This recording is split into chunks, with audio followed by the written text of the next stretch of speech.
আসসালামু আলাইকুম।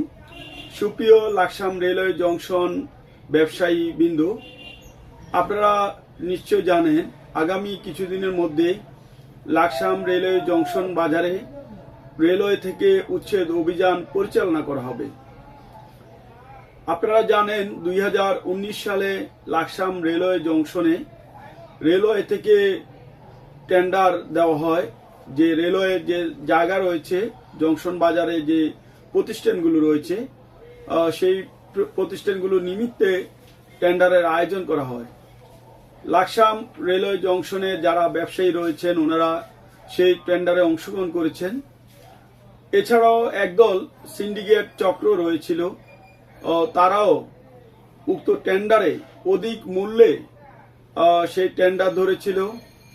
বড় দুঃখের বিষয়, লাকসাম রেলওয়ে জংশনে যারা অসহায় ব্যবসায়ী রয়েছেন তাদেরকে ডিঙ্গিয়ে একদল সিন্ডিকেট টেন্ডার ব্যবসায়ী ওনারা অধিক দামে সেই টেন্ডার ধরাতে বেশিরভাগই ওনারা সেই টেন্ডারে বিজয়ী হয়েছেন। আমার কথা হলো, ওনারা যেই দরে লাকসাম রেলওয়ে জংশনের যে দোকানগুলো ছিল সেই দোকানগুলোতে ওনারা যে দামে টেন্ডার ধরেছেন, ছোট ছোট এক একটি দোকান প্রায় বাৎসরিক হিসেবে প্রতি মাসে প্রায় 20 থেকে 30 হাজার টাকা ভাড়া ওঠে।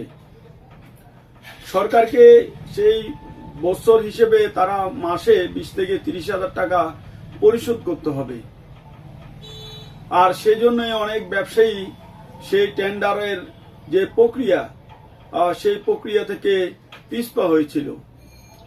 এছাড়াও রেলওয়ের কিছু কর্মকর্তা ওনাদের যোগ সাদস্যে এই যে টেন্ডার ছিল যারা সিন্ডিকেট করেছিল ওনাদের পক্ষে সেই টেন্ডারগুলো রায় দিয়েছিল। সেজন্য অনেক ব্যবসায়ী সে সময় প্রতারিত হয়েছিল। ওনারা ওনাদের যে সেই ন্যায্য মূল্য যে দোকানগুলো ভাড়া, সেই ভাড়া অনুযায়ী ওনারা সেই টেন্ডারে বিজয়ী হতে পারেনি। তখনকার সময়ে লাকসাম রেলওয়ে জংশন বাজারের সভাপতি আলহাজ খলিলুর রহমান উনি অনেক ব্যবসায়ী থেকে উনি টাকা নিয়েছিলেন এই ব্যবসায়ীদের পক্ষে উনি কাজ করবেন বলে। কিন্তু বড় দুঃখের বিষয়, সে সময় ব্যবসায়ীরা ওনার মাধ্যমে উপকৃত হয়নি, বরং উনি এই সকল ব্যবসায়ীদের সঙ্গে প্রতারণা করেছিলেন। ওনার ব্যক্তিগত ইচ্ছে শক্তি, ওনার যে দোকানগুলো ছিল সেগুলো হাসিলের জন্য উনি তড়িঘড়ি করেছিলেন। সত্যিকার অর্থে ব্যবসায়ীদের বিপক্ষে উনি কাজ করেছিলেন। ওনার কারণে তখন যদি ইচ্ছে হতো, তখন আমাদের যারা ছিলেন ঊর্ধ্বতন নেতৃবৃন্দ ওনাদের মাধ্যমেই এই জংশন বাজারের যে সকল ব্যবসায়ী ক্ষতিগ্রস্ত হয়েছিল তাদের যে টেন্ডার প্রক্রিয়া, সেই টেন্ডার প্রক্রিয়া কম দরে সেই টেন্ডার প্রক্রিয়া সম্পূর্ণ হতো।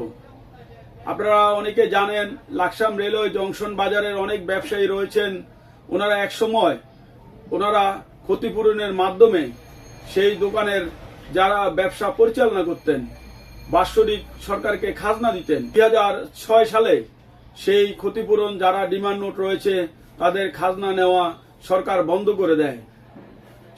সেই জন্যই অনেক ব্যবসায়ী খাজনা দিতে পারেননি।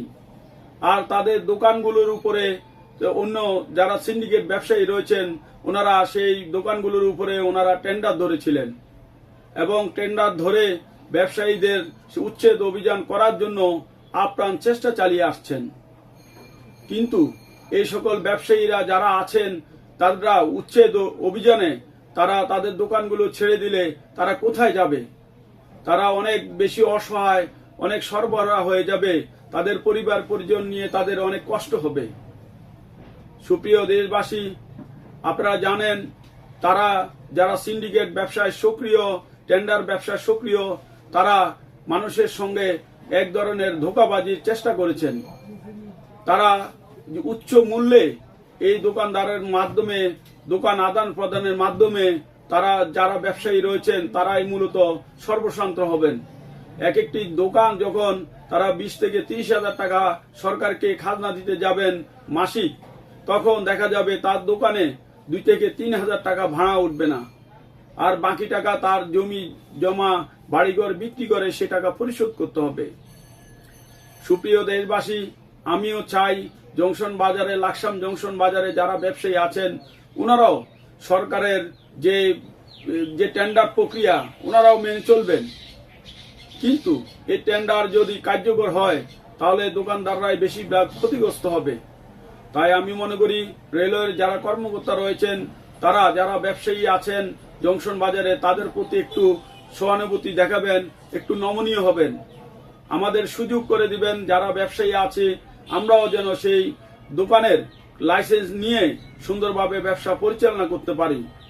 আপনারা এই টেন্ডারের উচ্চ মূল্য, এই টেন্ডারটি 2019 সালের টেন্ডারটি স্থগিত করে আমাদের যেন কম মূল্যে যারা ব্যবসায়ী আছে তাদের নির্দিষ্ট স্থান থেকে তারা তাদের ব্যবসা পরিচালনার মাধ্যমে তারা যেন সেই ডিমান্ড নোটের মাধ্যমে তারা যেন দোকানের লাইসেন্স পায়, তারা যেন কম মূল্যে নিজেরা পরিবার পরিজন নিয়ে সংসার নিয়ে তারা বাঁচতে পারে, কম দামে তারা যেন সেই টেন্ডারের সুযোগ করে দেয় সরকার।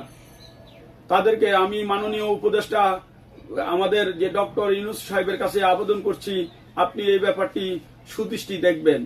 যারা রেলওয়ের ঊর্ধ্বতন কর্মকর্তা আছেন আপনারাও এই জংশন বাজারের অসহায় ব্যবসায়ীদের প্রতি সুদৃষ্টি দেখবেন। আমিও চাই ব্যবসায়ীরা লাইসেন্স নিয়ে তাদের ব্যবসা পরিচালনা করুক, কিন্তু এই উচ্চ মূল্যের উচ্চ দরের এই টেন্ডার কোনো মতেই এই ব্যবসায়ীদের সুখের দিন দেখাবে না, সবসময় কষ্টের দিন অতিবাহিত করতে হবে এই ব্যবসায়ীদের। তাই আমি মনে করি রেলওয়ের সম্মানিত যারা কর্মকর্তা আছেন আপনারা এই জংশন বাজারের দিকে একটু সুদৃষ্টি দেখবেন। আর আমি একটি কথা বলে রাখি, আমাদের যে লাকসাম রেলওয়ে জংশন বাজারের যে বাজার কমিটি হয়েছিল তখন পূর্বে আমাদের জনবান্ধব লাকসামের মানুষের নেতা জনাব আলহাজ মজির আহমদ সাহেব ব্যবসায়ীদের সঙ্গে কথা বলেছিলেন।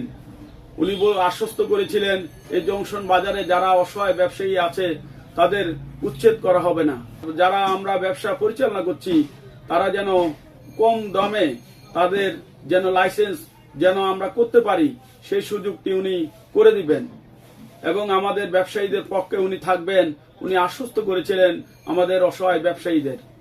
তাই আমি মনে করি আমাদের জনবান্ধব আলহাজ মজির আহমদ সাহেব আমাদের লাকসাম রেলওয়ে জংশনের মানুষের ব্যবসায়ীদের পক্ষে কথা বলবেন, আমাদের পাশে থাকবেন। দুদিনও উনি আমাদের পাশে ছিলেন, যে কোনো মানুষের সহযোগিতা উনি করেছেন, ভবিষ্যতেও উনি আমাদের পাশে থাকবেন সে আশাবাদ ব্যক্ত রেখে এখানে শেষ করছি। ধন্যবাদ সকল ব্যবসায়ীদের, ধন্যবাদ লাকসামবাসী এবং গোটা দেশবাসী।